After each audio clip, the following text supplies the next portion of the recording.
Okay, so hi everyone. This is the next lecture in my series on algebraic number theory. In this lecture, we're going to introduce the idea of a Dedekind domain. So, let me give you some motivation for why we might care about this concept, and just give you a general overview of the path forward for the next few weeks. So, we continue our study of rings of integers.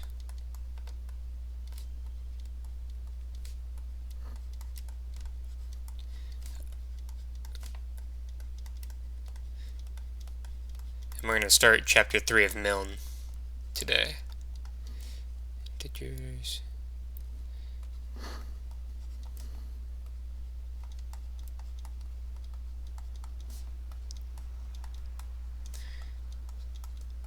So I'm gonna cover the same material that Milne does in his chapter 3, but I'm gonna cover it in a slightly different order. So in this chapter, so we'll see basically we're gonna study a class of rings called Dedekind domains.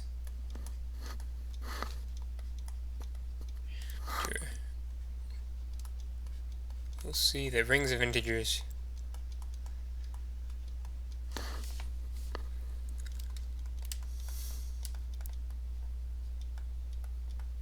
fall into a class of rings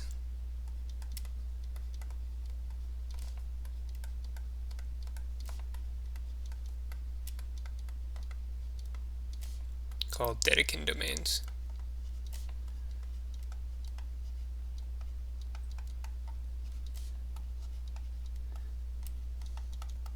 And I'll define what these are in this lecture.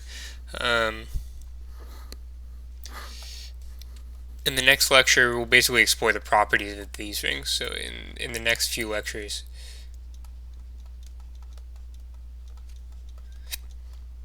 we'll explore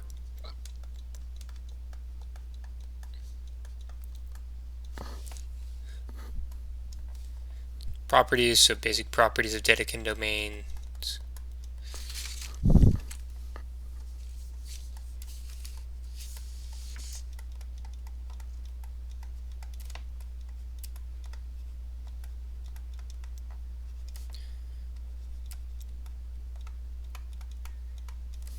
We'll explore.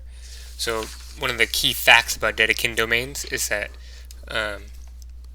ideals factor uniquely into products of prime ideals. So if this doesn't make sense, that's fine. We'll talk about it more in the coming lectures, the unique factorization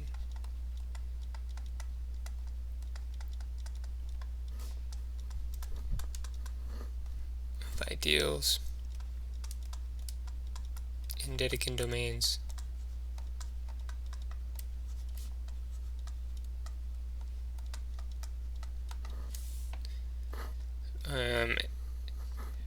The ideal class group. So this is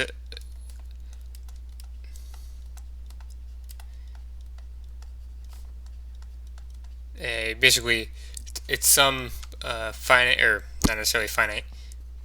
It's some group you can associate to a Dedekind domain that gives you some information about the ring structure of the Dedekind domain.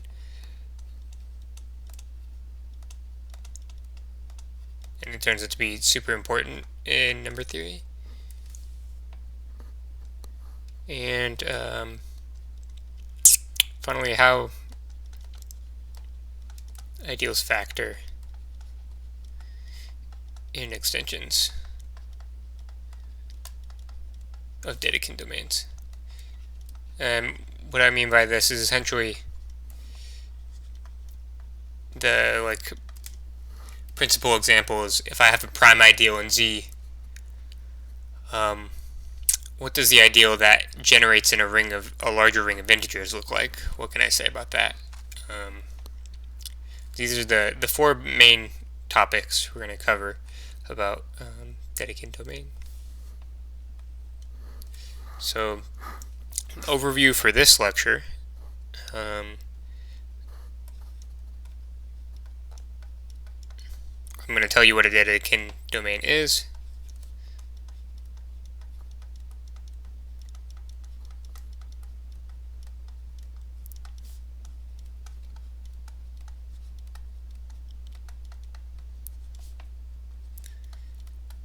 and I'm going to prove to you that rings of integers are such things.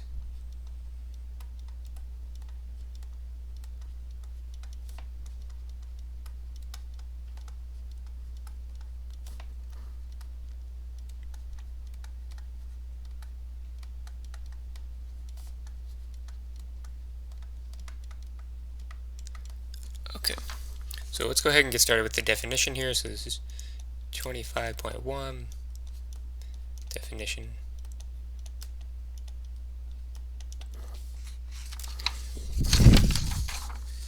We say an integral domain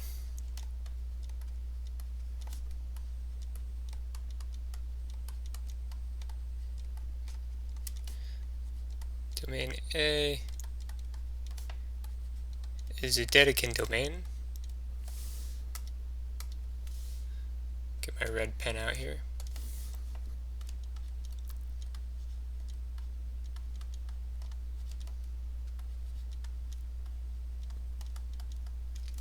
If three conditions hold on A.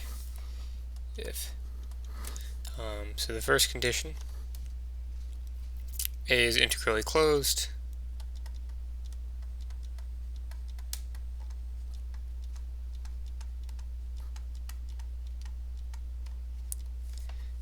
Second condition, every non-zero prime ideal is maximal.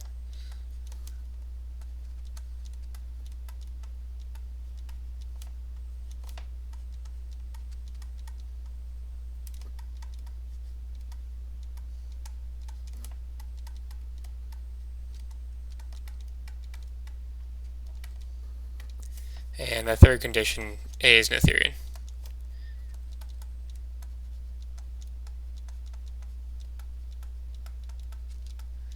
So as a first example, the quintessential example though, one of the motivating examples is the integers. The integers are what? The integers are a Dedekind domain. So let's quickly go through and check off the boxes here verbally. So A is the integrals the integers are integrally closed. We check this in maybe our first lecture on integrality. Every non-zero prime ideal is maximal. Each prime ideal may be let's say z, the ideal generated by P. If I look at Z mod P, that's a field. So each of these prime ideals are maximal. And A is Noetherian. The integers are a PID, so every ideal is certainly finitely generated. So the integers are Noetherian. Okay. So the integers are an example of a Dedekind domain, and what we're going to prove is that more generally rings of integers are Dedekind domains. So let's go ahead and get into this. 25.3 proposition.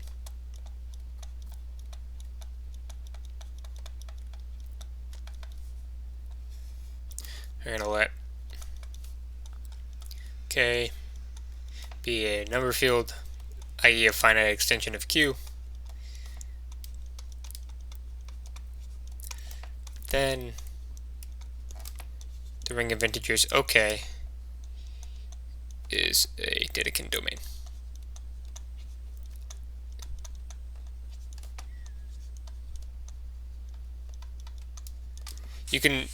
This result can be generalized to say if A is a Dedekind domain, then the integral closure of A in any finite extension of the fraction field is also a Dedekind domain. But this is typically the scenario in which we're going to want to use it, and the proof actually is almost exactly the same. So first, we just need to check conditions 1 through 3 here. So proof. Consider, I guess I'll just write condition 1.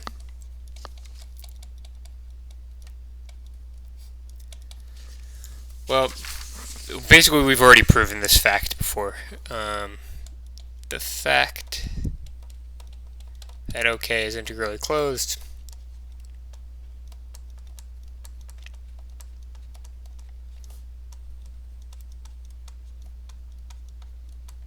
this follows from corollary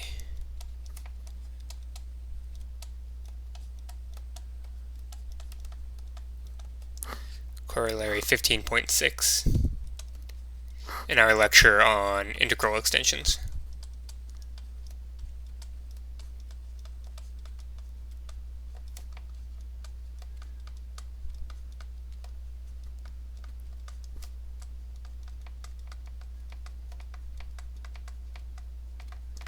Okay, so condition 1 is follows very quickly. Conditions 2 and 3 are a little bit more work. I'll go ahead and knock out condition 2 or condition 3 since this one is a little easier than condition 2.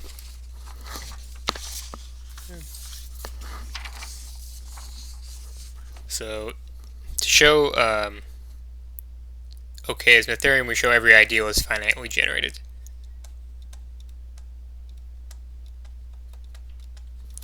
Every ideal I subset of OK is finitely generated. To show this, basically you view these both as Z modules, so we consider OK and I as Z modules. We saw OK is a finitely generated Z module.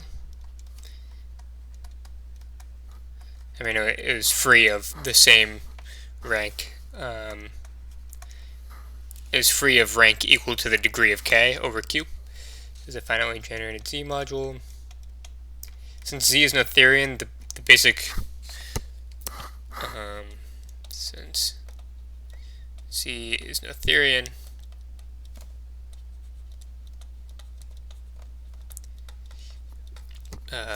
commutative ring theory tells us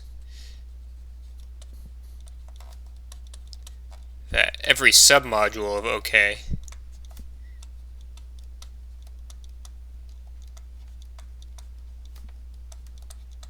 every Z submodule of OK, that is finitely generated.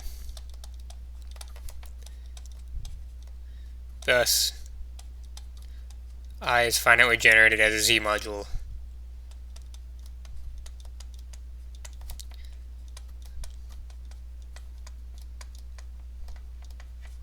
And hence as an ideal.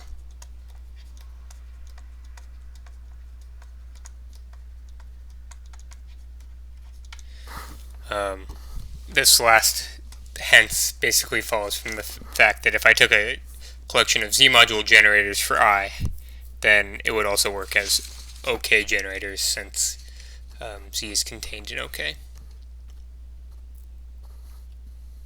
Okay, so there's condition 1 and condition 3. Condition 2 is going to require significantly more work.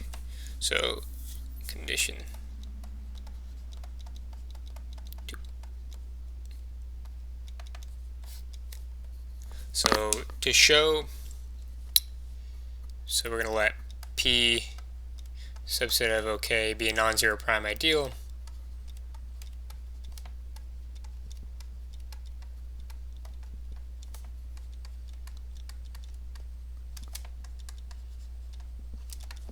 And the idea is to show P is maximal, we show OK mod P is a field.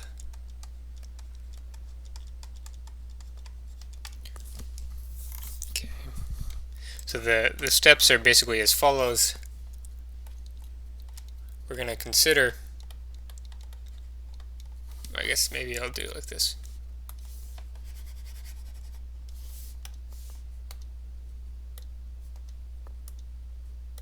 We're going to consider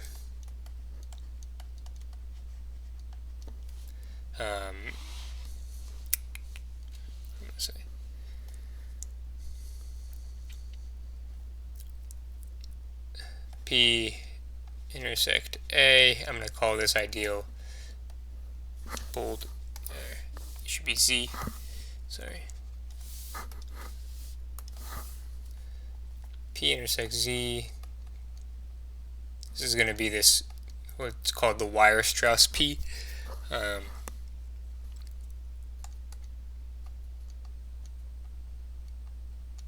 we're going to show that P is prime,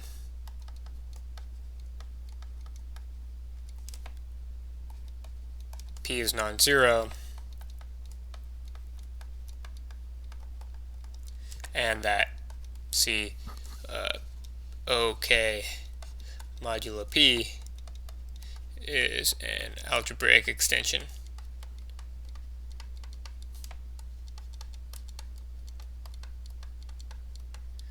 of C mod P, and essentially these, and then the result will follow.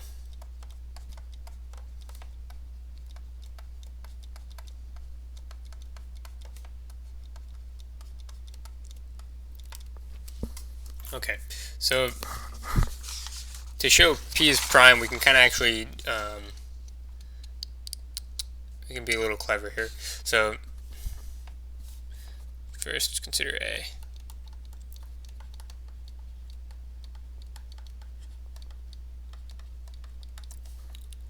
Okay. Note we have this the following inclusion: I from Z into OK, and this then surjects. Maybe I should do it like this.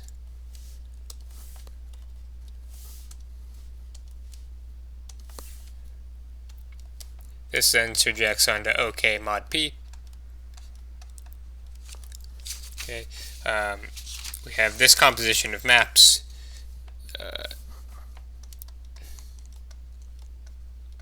And the kernel is exactly Weierstrass P.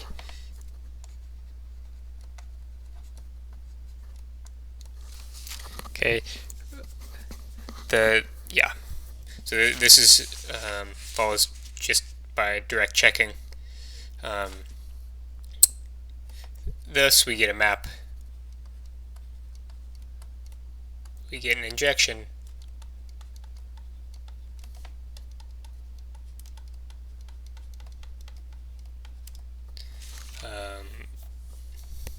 I'll just call it I again.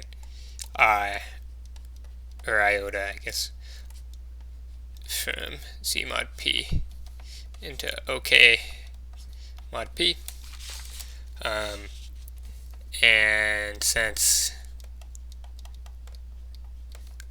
OK mod P is an integral domain because P is prime,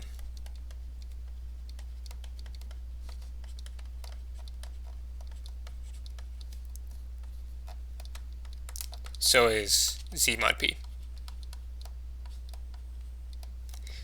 If two things product, if I had a zero divisor here, it would automatically be a zero divisor here. So this is as well. Hence, P is prime.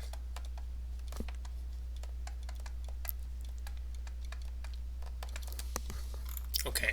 Next, we need to check that P is non-zero.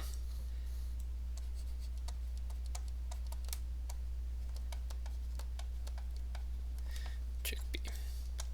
So I'm going to choose a non-zero element of P. So maybe I didn't explicitly state this, but okay, yeah, I did. Okay, since P is non-zero, I can find a non-zero element, and I'm going to consider the norm of that element, the norm from K down to Q of A. Okay. So I claim this is my non-zero element of Weierstrass P.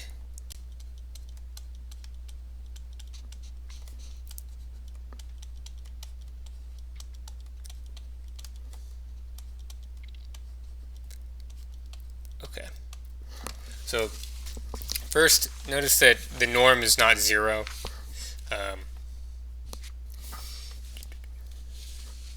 Right, I can write this norm as a product over the Galois conjugates of A. Recall that the norm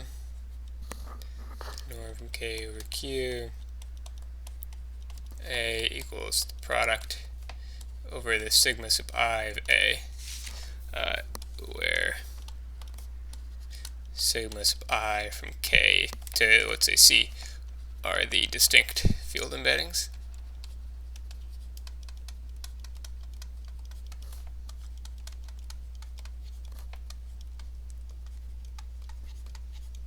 Okay. Since A is not 0, all these sigma sub i's are not 0, or sigma sub I of A are not 0, so that this norm is not 0. We see that the norm from K Q A is not equal to 0. Okay. Next, since A is integral, the norm is an integer. We also know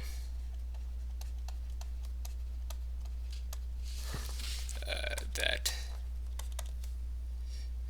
since A is in OK, each sigma sub I is in OK,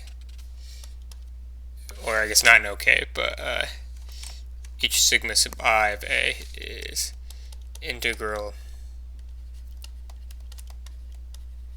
over Z, and hence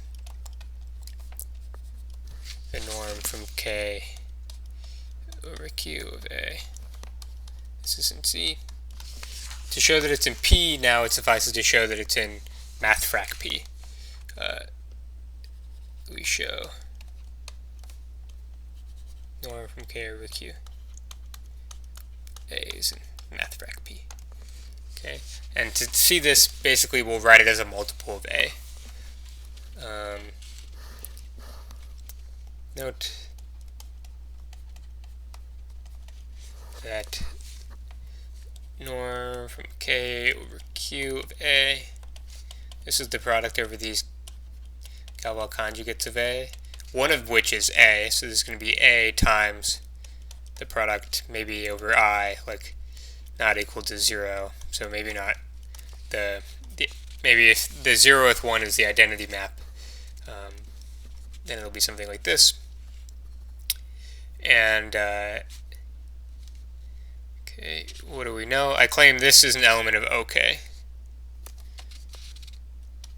and I claim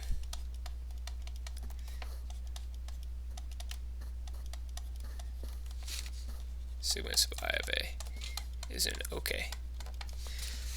Well, we know it's integral over Z.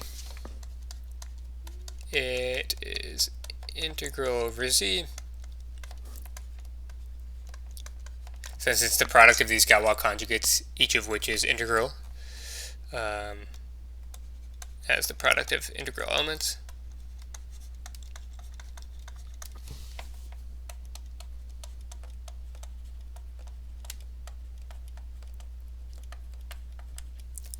And what else do we know? And this product, I not equal to 0, sigma sub I of A, is equal to the norm K over Q of A over A, which is in K. Hence it's in OK. Hence this product, I not equal to 0, sigma sub I of A is in OK, and the norm is necessarily in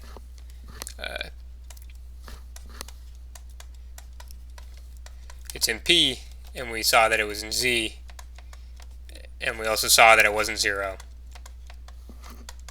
which is P kick out 0. Okay, so this is part B of condition 2. Probably the most complicated part of the proof. The key fact you need to remember is that the norm of an element can be written as the product over the Galois conjugates. And if A is integral, then each Galois conjugate is also integral.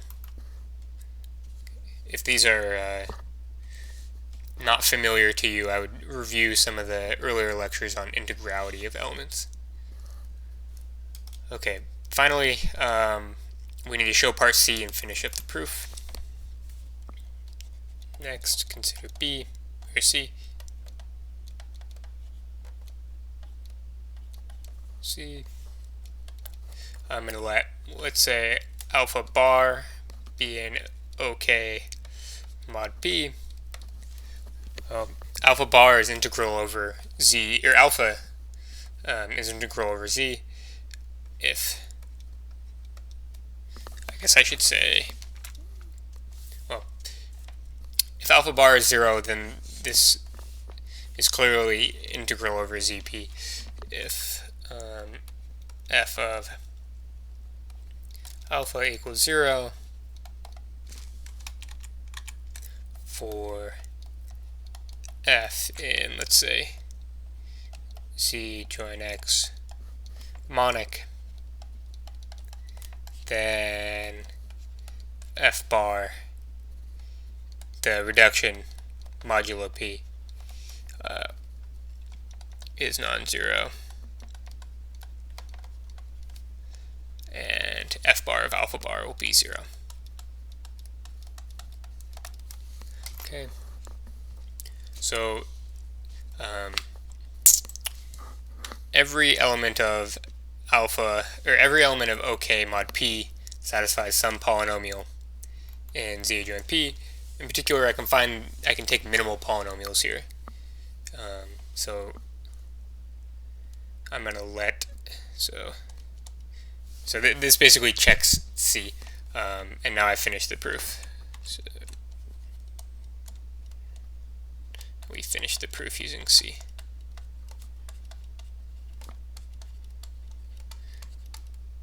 I guess, yeah, I should mention, based on A and B, I now know this is a field. So it makes sense to talk about minimal polynomials.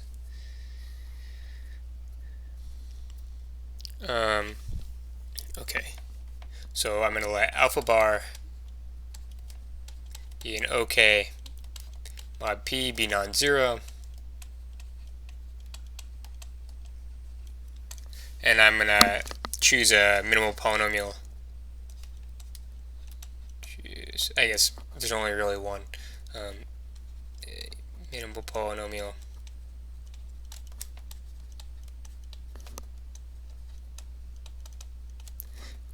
m of x in Z join, or Z mod P.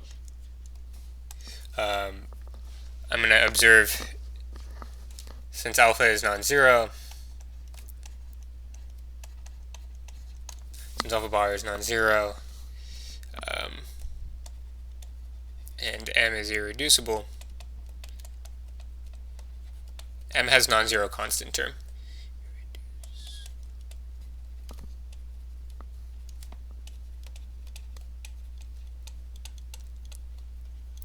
Constant term, let's say m naught. M naught. Okay, then what do we see? Let's say if m looks like this,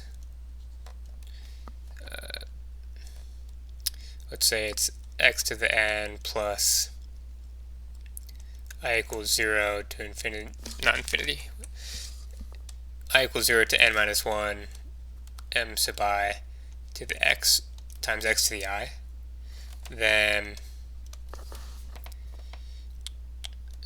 0 is going to be m of alpha bar, which is going to be alpha bar to the n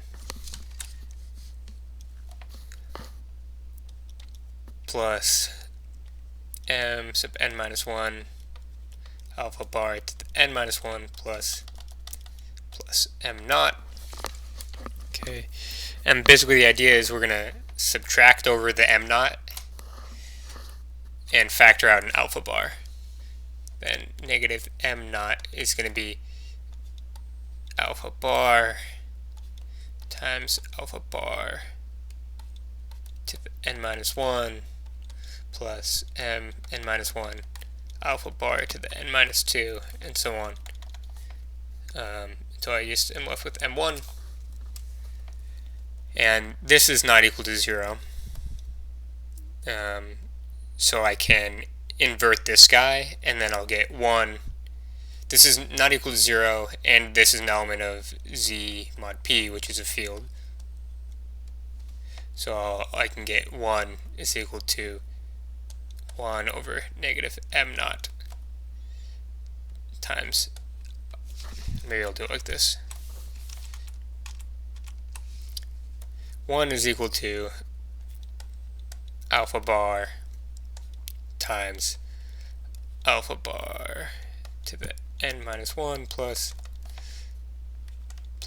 m1 all over negative m naught. Okay, and this guy here, this lives in OK mod P, hence alpha bar has an inverse. Thus,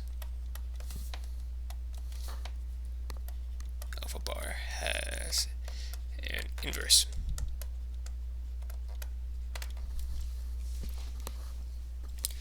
So this finishes the proof that OK mod P is a field, which means that P is necessarily maximal, which was the last step to showing that OK was a Dedekind domain. Turns out that these Dedekind domains end up having a lot of very important properties, more generally than basically it's useful to identify these three conditions as important, because then we can work in a little bit more generality, which often makes the proofs easier to see what's going on.